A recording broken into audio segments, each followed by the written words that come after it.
Assalamualaikum warahmatullahi wabarakatuh. Salam satu dan para pecinta tanduran, sobat tani dan dulur-dulur tani dimanapun berada. Alhamdulillah wa syukurillah kita masih diberikan segala nikmat bos, utamanya nikmat sehat dan juga nikmat sempat sehingga dapat beraktivitas di rutinitas kita seperti sedia kala bertani bos. Oke, kembali lagi di channel saya Cak Diki Petani Pemula yang selalu setia membahas seputar dunia pertanian, khususnya di pertanian jeruk dengan varietas Yemadu. Pada kesempatan pagi hari ini bos, nah aktivitas kita adalah penyemprotan rutin ya. Nah ini pasca kita juga sudah lakukan pemanenan kemarin ya. Alhamdulillah terakhir kemarin kita juga sudah lakukan pemanenan lagi, cuman tidak sempat kita bikin video bos ya. Nah di penyemprotan pada pagi hari ini, selain kita khusus untuk pemulihan dari tanaman ini pasca panen, nah kita review penyemprotan kita pada pagi hari ini. Kita pakai pestisida apa saja, dan titik berat kita adalah penggunaan hormon atau ZPT. Nah untuk itu simak terus bos ya videonya awal sampai akhir, jangan di skip supaya tidak gagal paham. Nah terkhusus untuk pembahasan kali ini bos ya tentang ZPT yang sifatnya adalah untuk mempercepat pertumbuhan tanaman. Nah kita tahu sendiri adalah ZPT merupakan singkatan dari zat pengatur tumbuh ya. Zat pengatur tumbuh tadi untuk mengatur pertumbuhan tanaman. Dalam artian untuk mempercepat ya, kita gunakan dari hormon auksin dan juga giberelin.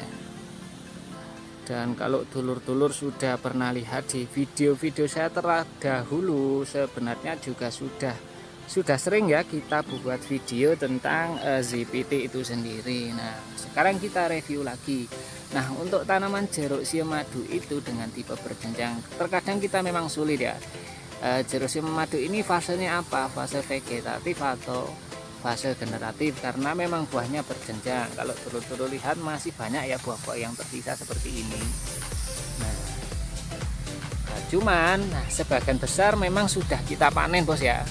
Hampir 80% dari buah yang kemarin ada di tanaman ini sudah kita bersihkan atau kita panen bos ya, sehingga kalau bisa saya katakan ini adalah berada di masa-masa vegetatif atau pertumbuhan. Jadi ketika masa vegetatif memang yang pertama kita lakukan adalah pemulihan, kemudian setelah pemulihan kita adalah tahap pemunculan tunas dengan penyemprotan menggunakan ZPT. Nah ciri-cirinya seperti ini bos. Kalau tunas dia sudah mau memunculkan tunas baru, kalau ranting kalau sudah mau memunculkan tunas baru itu daunnya sudah menua seperti ini. Kemudian mata-mata tunas, nah mata-mata tunas seperti ini sudah mulai bermunculan ya. Nah ini tinggal eksekusi aja. Nanti yang eksekusi untuk pembentukan pucuk adalah dari hormon auksin. Nah nanti kita review bos, kita pakai apa gitu ya. Nah buah-buahnya masih banyak ya, masih banyak yang tersisa dari ukuran seperti ini ya, ukuran bola bekel, kemudian ada ukuran kelereng juga, karena memang tipe berjenjang. Oke bos, kita review pestisida yang kita gunakan pada kesempatan pagi hari ini. Seperti biasa kita gunakan dari fungisida dan juga insektisida. Nah kalau telur-telur ya pastinya sudah hafal ya. Untuk pestisida yang kita gunakan tetap itu aja ya. Nah ini kita gunakan 2 fungisida berbahan aktif mancozeb dan juga sulfur ya. Kemudian kita untuk insektisida kita pakai 3 ya, kita pakai 3. Nah yang wajib pasti kita gunakan dari bahan aktif abamectin. Kemudian untuk rollingan, nah ini bos kita pakai lambda cyhalothrin. Ini biasanya yang kita rolling dengan bahan aktif acetamiprid, biasanya merek dagang Muspilan gitu ya. Kemudian nah ini kita juga pakai Midkinta ya. Nah ini pasti kita pakai biasanya bos kalau memang kondisi tanaman terserang hama ya. Walaupun tidak terserang hama secara membabi buta, biasanya juga ini sering kita gunakan gitu ya. Nah, kemudian yang pasti kita gunakan juga dari perekat ya. Kita gunakan perekat plus penembus. Nah, pada tema pada pagi hari ini kita akan fokusnya ke ZPT ya. Nah, ini kita kemarin yang pertama kita gunakan ZPT Anthonic ya. Kali ini kita double dengan ZPT berbahan aktif asam giberelat atau ZPT giberelin gitu ya, hormon giberelin. Nah, jadi gini bos, kalau ada yang tanya, nah ini udah auksin dan giberelin sitokininya kok enggak pakai cak? Nah, saya ulangi lagi bos ya, untuk tanaman itu pada dasarnya sudah memproduksi hormon secara alami. Nah, hormon yang kita gunakan ini sifatnya hanya sebagai pendorong untuk mempercepat gitu ya, untuk mempercepat. Jadi untuk auksin dan giberelin ini adalah hormon yang saling bersinergi ya, bersinergi untuk membentuk pucuk akar, pucuk daun. Kemudian dia juga untuk memperpanjang ya, kalau kemarin kita baca memperpanjang batang atau ranting gitu loh bos ya. Jadi nanti harapan kita ketika sudah muncul tunasnya itu bisa panjang-panjang dan juga daunnya bisa lebar-lebar.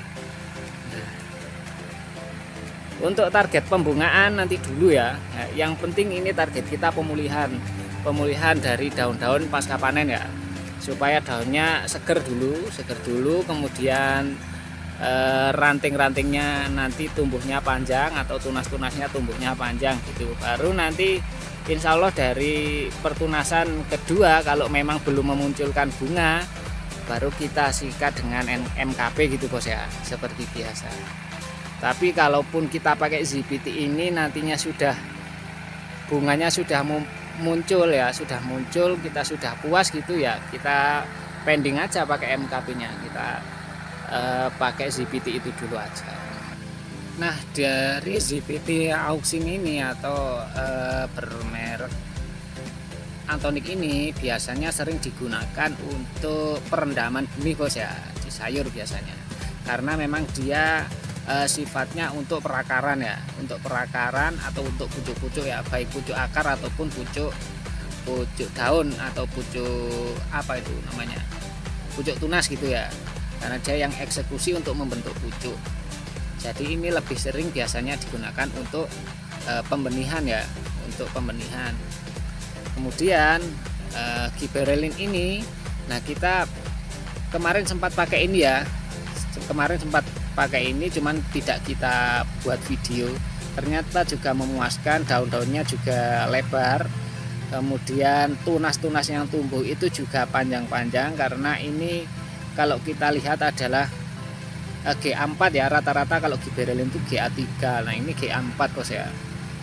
Ini biasanya lebih sering digunakan di sayur, terutama untuk bawang merah ya, untuk meningkatkan bobot dari umbi. Ini kalau dulur-dulur bisa baca sudah lengkap di kemasan ini ya, sudah lengkap untuk apa saja. Tapi ini kita double dengan Anthonic, harapan kita supaya cepat pulih, daun-daunnya cepat hijau beber-beber, kemudian tunas yang tumbuh panjang-panjang, dan harapan kita juga supaya semoga muncul bunga gitu ya, semoga muncul bunga secara seragam gitu guys. Dan juga sisa-sisa buah yang seperti ini kita semprot dengan ZPT asam giberelat, semoga saja bisa meningkat ya, bobotnya bisa meningkat juga. Sisa-sisa buahnya. Nah itu bos ya, menu pestisida yang kita gunakan pada pagi hari ini, dan terkhusus untuk penggunaan ZPT pada penyemprotan kali ini bos.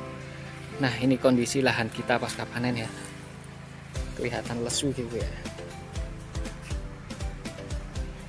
Dan sebenarnya kalau dulur-dulur lebih mau cepat lagi pasca panen, biasanya gunakan asam amino dulu lah sebelum kita gunakan dari ZPT ya.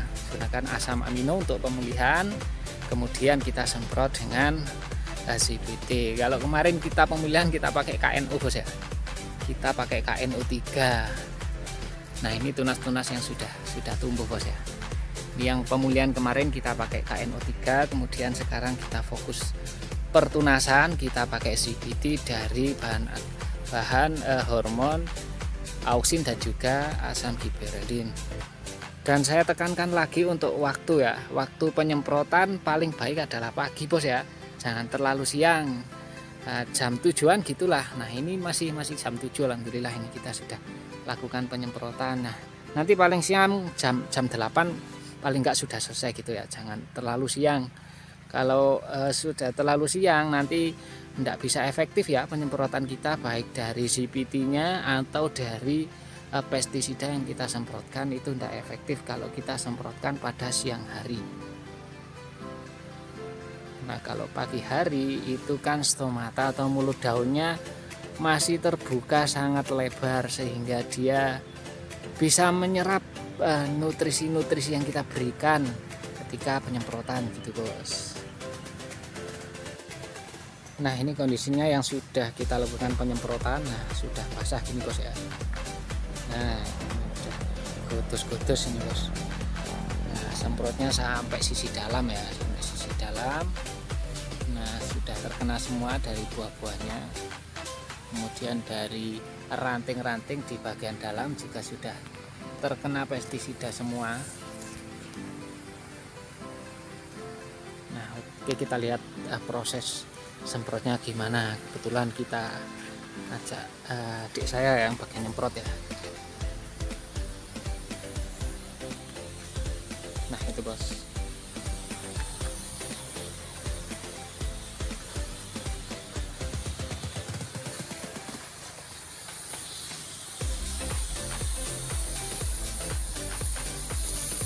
Rata dari bawah sampai atas.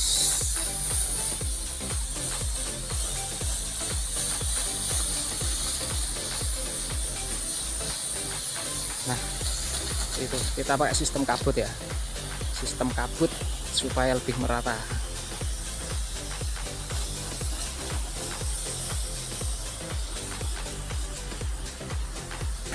Oke bos, mungkin cukup sekian dulu video yang bisa saya bagikan pada kesempatan pagi hari ini. Aktivitas kita adalah penyemprotan rutin dan juga kita review penggunaan CVT pada kesempatan hari ini. Oke, seperti biasa bos, silakan sedekah jempolnya, silakan like, subscribe dan komen, silakan share juga kepada dulur-dulur semuanya.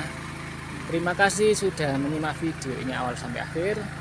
Semoga video ini dan video-video saya yang lain bermanfaat untuk dulur-dulur tani, terutama dulur tani jeruk dimanapun berada. Oke, tetap semangat bertani bos, jangan dikasih kendor. Salam satu toran. Wassalamualaikum warahmatullahi wabarakatuh.